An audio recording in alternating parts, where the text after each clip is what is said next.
السلام عليكم ورحمة الله وبركاته. والسلامي halkan waxaan rabaa inaan wax yar ku duubo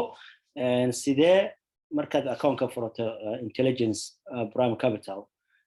wallet address-kaaga deposit-kiisa si lacag lagugu soo shubo haddaad u dirayso qof Binance haysto ama aad Binance agartin inaad u dirto sida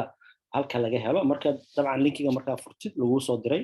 sidaan u dhigan yahay so login haddaad meesha ugu hooseysa aad ka tiraahdo anigoo ay save garaysan yahay password-kaaga iyo username-kaaga aad gashanaysaa login ayaad leedahay dabcan then account-kaaga ayaad ku jirtaa so account-kaaga markaad ku jirto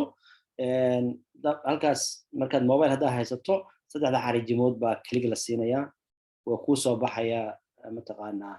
information-kana kuu soo baxaya halkaas qofka magaciisa agtiisa ayuu yaalaa marka kale so markay kuu soo baxo transaction ayaad tegaysaa funding ayaad kasii taabsanaysaa kabacdi waxaa kuu soo baxaya address-kana kuu soo baxaya TRC20 wallet address haddaa hoos waxay u socoto wada jeedaa copy your address wallet address-kaaga deposit-kiisa IBC waa kan waay kanaad kobiyeynaysaa